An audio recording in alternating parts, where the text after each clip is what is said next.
kasih Bu. Alhamdulillah ya. Pada pertemuan kemarin kita sudah membahas terkait pengertian dan ciri-ciri dari teks biografi. Nah, untuk sekarang kita akan membahas terkait struktur dan unsur kebahasaan dari teks biografi. Anak-anak, apakah ada yang tahu terkait struktur kebahasaan dari teks biografi?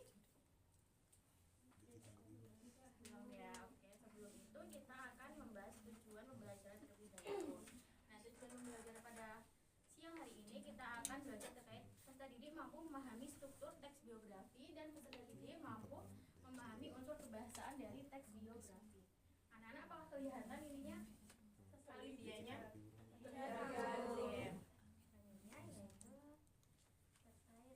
Ibu di sini akan sedikit mengulas terkait pengertian dari teks biografi. Nah, pengertian dari teks biografi sendiri adalah suatu tulisan yang berisi tentang kisah kehidupan seseorang yang ditulis oleh orang lain.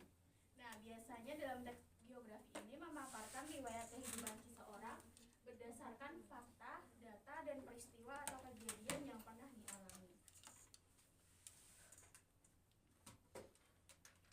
Oke, untuk selanjutnya yaitu struktur teks biografi. Nah, di struktur teks biografi ini ada 3 ya anak-anak. Bagian pertama yaitu orientasi. Nah, orientasi ini biasanya terdapat pada paragraf pertama dalam teks biografi. Nah, biasanya teks orientasi ini berisi mengenai pengenalan tokoh, gambaran awal identitas tokoh, dan latar belakang tokoh. Selanjutnya yaitu peristiwa penting atau masalah. Nah, peristiwa penting ini merupakan bagian isi dari teks biografi. Biasanya berisi peristiwa tokoh yang sedang mengalami masalah. Nah, biasanya peristiwa ini terdiri dari peristiwa yang menyenangkan, menyedihkan, atau bisa peristiwa yang mengantarkan tokoh untuk meraih cita-citanya. Untuk selanjutnya yaitu reorientasi. Reorientasi ini adalah bagian penutup atau simpulan, berisi pandangan penulis secara pribadi terhadap tokoh. Reorientasi ini biasanya bersifat pilihan ya anak-anak, boleh ada dalam teks biografi maupun boleh tidak ada dalam teks biografi. Oke, di sini Ibu akan mengetes pemahaman kalian terkait struktur dari teks biografi. Di sini Ibu ada contoh teks biografi. Anak-anak, apakah ada yang bisa membacakan untuk Ibu? Satu. Saya.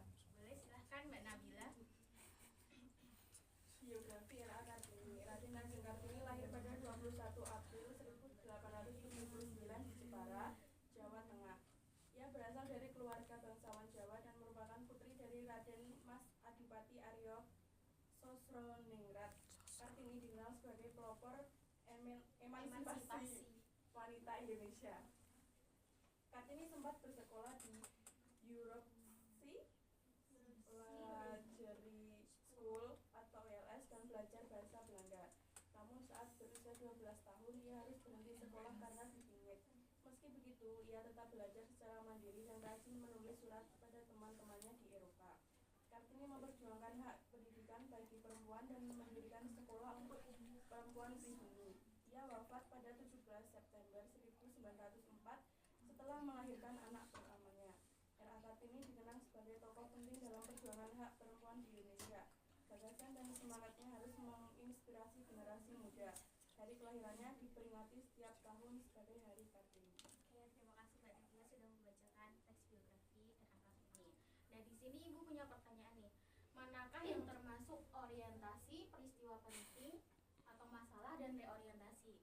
Sekarang kita membahas orientasi terlebih dahulu. Orientasi ini berada di paragraf pertama, kedua, atau ketiga? Ada yang tahu? Oke, pertama benar sekali. Oke, yang peristiwa penting atau masalah berada pada paragraf berapa? Dua. Oke, untuk yang reorientasi berada pada paragraf ketiga. Ya, oke, berarti anak-anak sudah paham nih terkait struktur kebahasaan dari teks biografi. Oke, benar ya anak-anak. Pembenarannya. Oke, selanjutnya untuk materi selanjutnya yaitu terkait unsur kebahasaan dari teks biografi.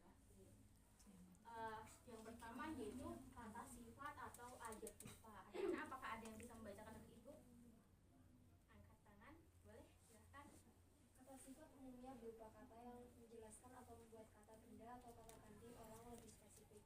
Contohnya, Ki Hajar Dewantara dikenal sebagai penulis andal.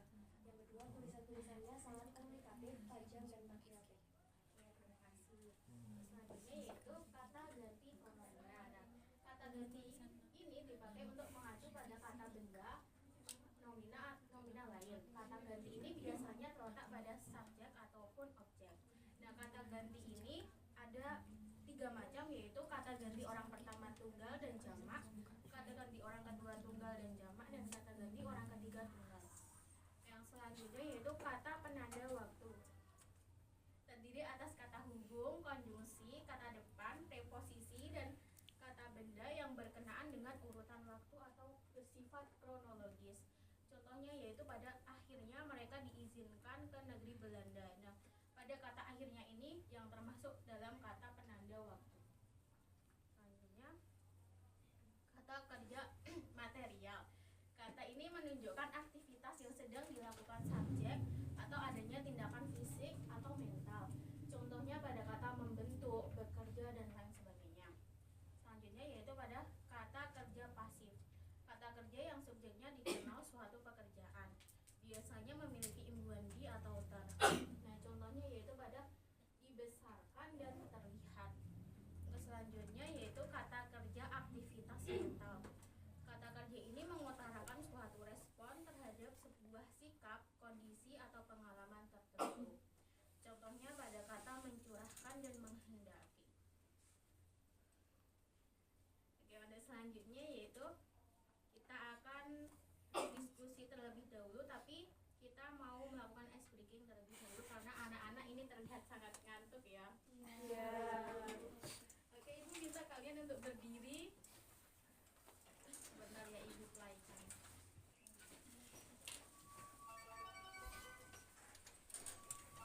Nanti ikutin gerakannya ya anak-anak. Iya.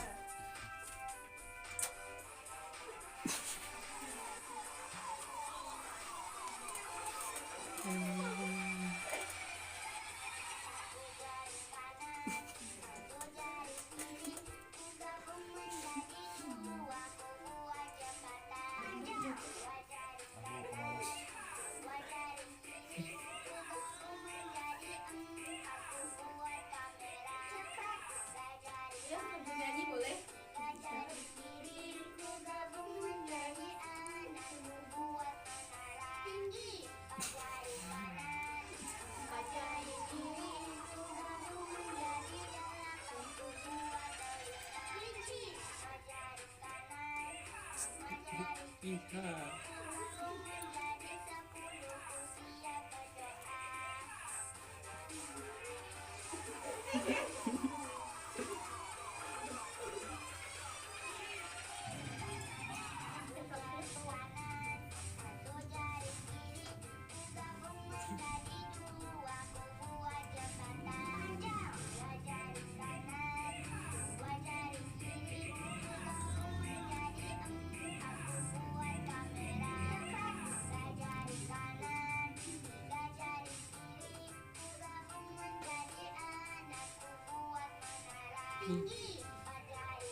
Oke, udah ya. Lagi, mau lagi? Oke. Apakah sekarang masih ngantuk anak-anak? Tidak. Tidak ya. Oke, setelah speaking kita akan berdiskusi terkait LKPD yang sudah Ibu buatkan. Di sini anak-anak buat kelompok 4 orang ya anggotanya. Di sini kelompok 1, kelompok 2, kelompok 3, dan kelompok 4. Oke, di sini Ibu mau membacakan petunjuknya terlebih dahulu. Peserta didik membaca teks biografi berjudul Biografi Bung Tomo. Peserta didik berdiskusi terkait struktur dan unsur kebahasaan pada teks biografi yang sudah disajikan. Peserta didik secara berkelompok mengerjakan permasalahan yang terdapat pada soal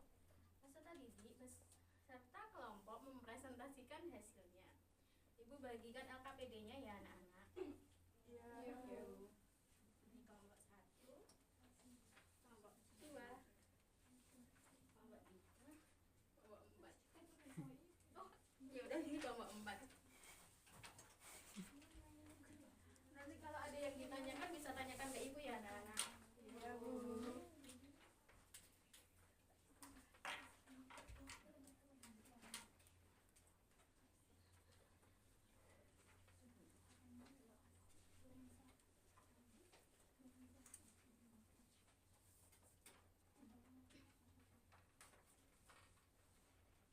Apakah ada yang ingin ditanyakan anak-anak? Belum, Bu. Ibu beri waktu 20 menit, apakah cukup?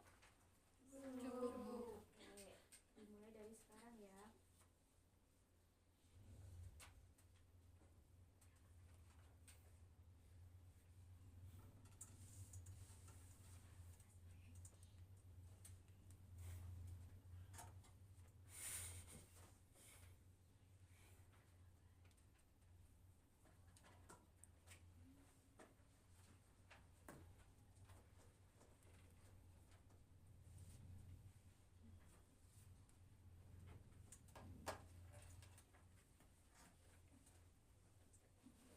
Apakah sudah selesai anak-anak? Sudah. Oke, Ibu minta perwakilan kelompok 1 dan kelompok 2 untuk mempresentasikan hasil diskusi kalian ya. Silakan maju.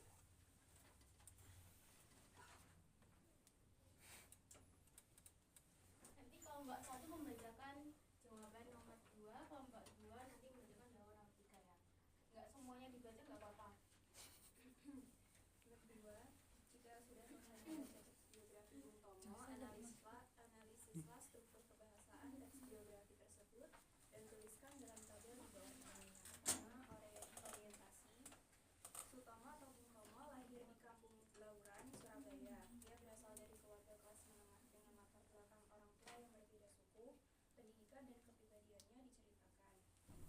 Lalu yang kedua, peristiwa penting atau masalah. Bung Tomo aktif dalam berbagai pekerjaan dan organisasi, ikut berjuang mempertahankan Surabaya pada 10 November 1945, memiliki pengaruh besar dalam perjuangan kemerdekaan, aktif politik dan pernah dipenjara pada masa Orde Baru.